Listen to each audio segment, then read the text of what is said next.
Hello. Okay, so um, let's talk about financial tip naman for this episode. Since yung previous one is life experience, medyo serious. Though serious din naman to, but as you know, nag-start kasi ako sa financial advice or financial tips based din sa experience ko. So let's talk about our topic for today, which is emergency funds. Okay. So, people usually, majority sa mga kakilala ko, sa mga friends ko, um, sa tagal-tagal na nilang nagtatrabaho, wala silang savings. They live paycheck per paycheck. So, pag sinabing paycheck per paycheck, kung ano yung susweldohin nila, nagagastos nila yung buong sweldo nila sa mga bills, sa mga gusto nilang bilhin, wants, needs, na pag dumating na yung few days or the last week ng bago magsweldo, pecha de peligro na. Yan yung tinatawag nating pecha de peligro. So, hindi na nila alam kung saan sila kukuha ng pera. Diyan na sila nagsisimulang mangutang and then sasabihin nila, um, manghihiram sila ng pera and then sasabihin, babayaran kita agad-agad. So, ang nangyayari, sa sumunod na sweldo, hindi pa man nakukuha, hindi pa man lumalapat sa ATM nila yung sweldo, may pinaglalaanan na. Okay? So, it's a vicious cycle for me. Kasi, para siyang addiction na you keep on living each day as if nag-worry ka or parang daredevil yung dating eh. Risk taker yung dating na wala kang ipon na kaya nga it's from the term emergency. Pagka may emergency, saan ka bubunot ng pera?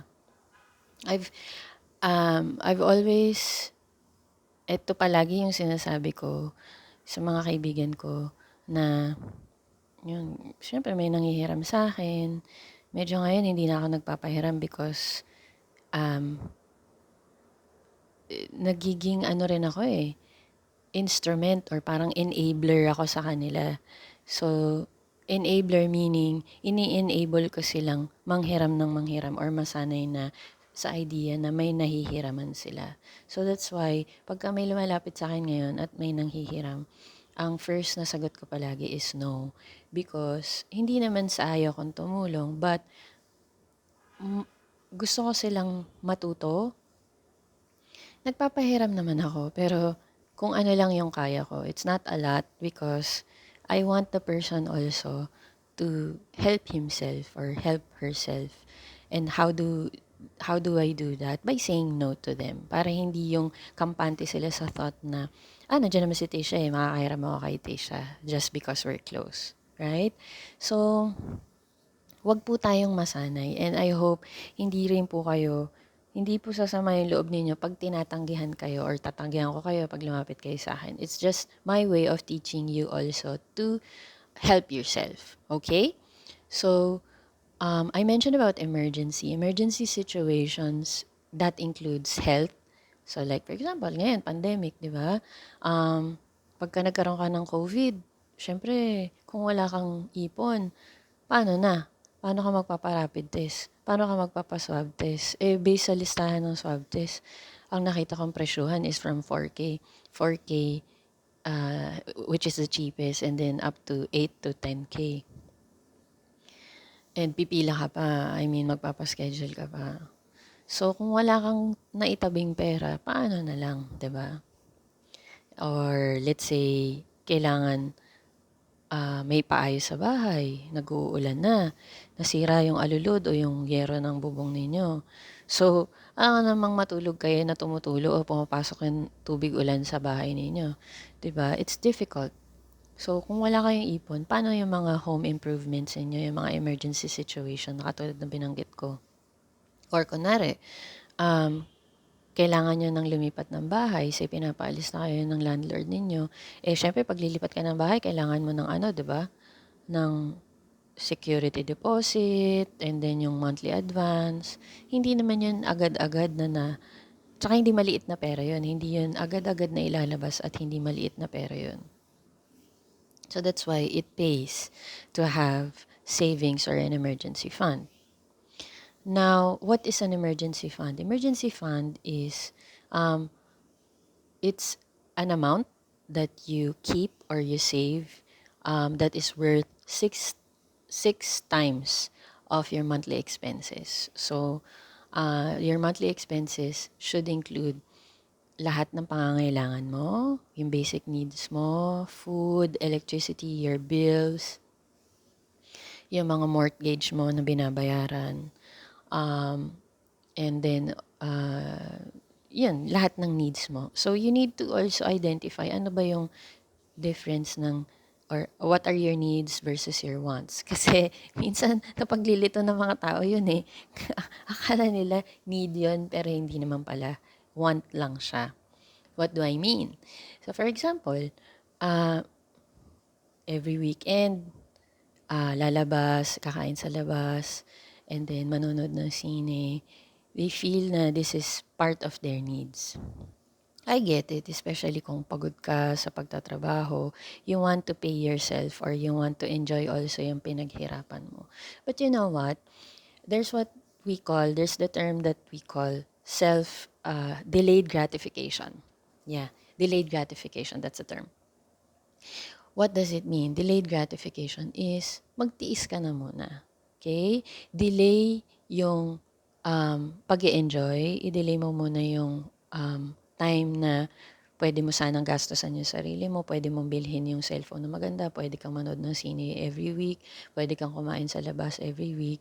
Delay that gratification first with the thought na, kailangan ko tong ipunin tong perang to kasi I will eventually experience an emergency or probably pagka nabuo mo na yung 6 times worth ng emergency fund mo, anything on top of that, hindi mo nagagalawin yung emergency fund mo, anything na excess of your emergency fund, then that's the amount that you can use for gratifying or for your enjoyment, right? Enjoyment and then for your recreation.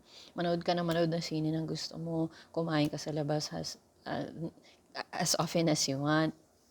But make sure na wag mong galawin yung emergency fund mo.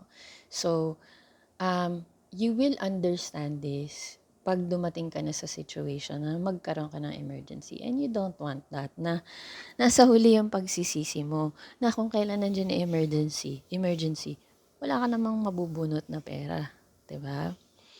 So, sa mga friends ko, people and then family who know me, napakakuripot ko. Sabi nga ang kunat ko daw na kahit pagbarilin daw ako, hindi daw ako tatablan ng bala kasi ganun ako kakunat. But I think I've improved already. Improved already na hindi na ako ganun ka stingy or kakuripot. Because, syempre nabuo ko na yung emergency fund ko. And in my life right now, especially now with the pandemic, ang realization naman is, even with 2019, my plans are not my plans after all, right? So kahit anong ipon ko o tabi ko sa pera ko or look forward or kahit ano pang pagplanuhan ko about it with my money, hindi ko naman yun madadala pagka say tomorrow, mawala na ako, mamatay na ako. Hindi ko madadala yan sa hukay ko. 'Di ba? So, um, it's just a matter of balance, right? So going back to emergency fund. So it's when you start your emergency fund, make sure that you have you follow the basics when it comes to ito yung suggested ko na steps when you start your emergency fund.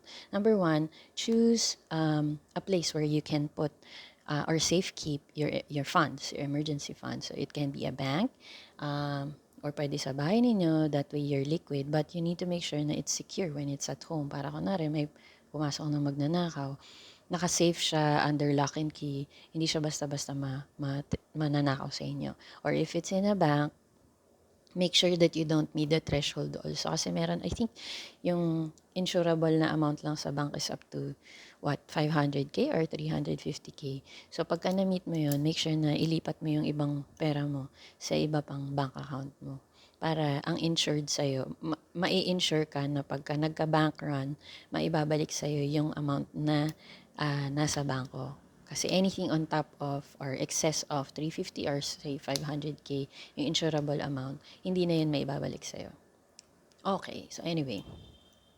So yeah, choose a place where you can save your money or you can start or build your emergency fund. Next, every month, pay yourself first. Every sweldo, pay yourself first. What do I mean? What do I mean when I say pay yourself first? Sa tuwing hihit sa'yo ang sweldo, imaginein mo na parang tax yan or parang pag-ibig or parang PhilHealth. Ibawas mo na o ikaltas mo na agad sa sweldo mo ang savings mo. However you want to start off with your savings, 500 pa yan, 100 pa yan, 1,000 pa yan, you need to start with something. You need to start with an amount. Okay? And of course, yung emergency fund mo, computein mo yung bills mo, 'di ba? In a month. Oh, magkano ba yung napupunta sa rent? Magkano ba yung napupunta sa kuryente? Magkano ba yung napupunta ko sa food, sa pamasahe, etc., etc., etc. I-total mo yan lahat and that's your monthly expense. Okay? So, you work around your budget in that expense. Ibawas. So, pag dumating yung sweldo, bawas mo na kagad yung savings mo o yung pang-emergency fund mo. 1K, 500. And then, kung ano yung matira, tipirin mo. Right? Sasabihin mo, naku, not enough yung sweldo ko para dun sa mga gastusin ko. Then, you need to check kung ano yung pwede mo pang i-cut off sa expenses mo. So, say, for example, nasa expenses mo is cable TV. Now, do you really need it? Right? Or baka naman pwedeng ipakat mo na yung subscription mo sa cable TV and manood ka na lang ng internet. Manood ka na lang ng news sa internet. Get all the information that you need.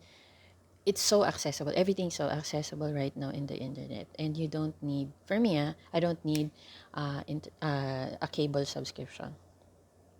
Next, do you need a landline? Kasi kung kailangan, I mean, may mga tao pa rin na may landline, meron silang binabayaran sa landline phone. Pero do you really need it? How often do you use it, right? Or baka naman pwedeng subscribe ka na lang sa phone mo for a monthly use ng Duo or ng landline option. So maraming pwede kang pag-isipan or i-check mo. Always visit your monthly expenses and identify kung ano yung pwede mong tanggalin doon or tipirin doon.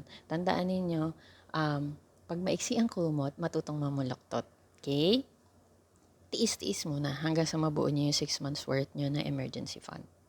Next, and then, so start saving, put it in the place where you decided to keep yung emergency fund ninyo. Now, buuin nyo yung emergency fund ninyo. Always remember, wag na wag gagalawin yung emergency fund if hindi emergency. So, what are the emergency cases? Health, home improvement, yung mga sudden home improvement, nawalan ka ng trabaho, right? Those are emergency situation. Sickness in the family, may kailangan kang ayusin sa kotse mo. Okay? But of course, you need to identify kung ano ba yun talagang emergency for you. Okay? So you can identify that as part of your emergency reason. So wag na wag niyong gagalawin. Itago nyo, iiwan niyo yung ATM sa bahay ninyo hanggang sa makalimutan mo na kung nasaan yung ATM na wala kang option kundi pumunta ng bangko para mag over the counter. Ganon. Pahirapan ninyo yung sarili niyo in getting the amount in your emergency fund. Remember, your future self will eventually thank your present self for doing this for yourself. Okay? Tandaan ninyo yan. I always say na you need to have savings. You need to have savings. Kasi you'll never know when a rainy day will come and then kakailanganin mo yung emergency fund niyo. And it's also good. Masarap sa pakiramdam yung idea na pagka may dumating na emergency, hindi ka agad-agad tatakbo sa iba or hindi ka mamomroblema, kanino ba ako manghihiram? Ako in my opinion, it's so hard for me to borrow money from other people. Nahihiya kasi ako. And then kung manghiram man ako, ah, always agad-agad kong binabayaran yan. And kasi nagigilty ako eh. Kasi dapat hindi ako kinakapos. Yun. So, ganon. So, once na ma-build nyo na yung emergency fund niyo, then that's the time na you can enjoy the excess of your money. So, you either create a different fund, either a travel fund or a car fund, kung gusto ninyong bumili ng kotse, a house fund, or a house and lot fund or a condo fund, kung gusto ninyong bumili ng property, or gusto niyo shoes fund, kung mahilig ka sa shoes, 'di ba? O di sige, go. But I highly suggest if you go back, yung ako pang sa sarili ko, you invest. Okay? Invest the excess amount that you have either in mutual funds, in RTBs or real yung mga bonds, government bonds, or in a VUL, a life insurance, um, ano pa ba? A memorial plan, yes. And then you can also, of course, stocks, right? So, yun ang mga sinimulan ko. So, just so you know, after I built my emergency fund that is worth 6 times of my monthly expenses, then I started investing in VUL. And then, nung hindi ako na-satisfy na VUL lang ang meron ako, uh, tsaka insurance, I started with mutual funds. So, I bought mutual funds. So, medyo, nung nagkaroon ako ng excess ulit na amount, so sabi ko sa sarili ko, kailangan, I should not put all my eggs in just one basket. So, nag-explore din ako. So, nag-research ako about stocks. So, dyan naman ako nagsimula mag-stocks. So, nung na-build ko na yung mga yan, doon ako nagsimula naman na i-overcome yung fear ko of getting into business. Kasi nagkaroon ako ng trauma from my previous business failure experience, which is yung lending. So that's why nagsimula naman akong uh, before that pala, nag-invest din ako sa property like condos. And then eventually, nagsimula na rin akong B&B. So yan yung mga business ko. So anyway, in in essence, what I'm saying is build your savings first. Okay? All other things will follow. Like the life that you want, the financial freedom that you want. Hindi ka kakaba-kaba, hindi ka nag-worry. You won't lose sleep with the thought na wala kang pera the next day, wala kang papakain sa pamilya mo the next day. So, do that and then you will thank yourself next time or in the future. Okay, so hopefully na-enjoy niyo tong episode na to. Always be the change that you want to see in yourself and also in your environment, in your community, in the whole world. You need to start with yourself first. And then also, let's be supportive of each other. Let's always be positive and life-changing. Take care, be safe, stay healthy. God bless. Bye-bye.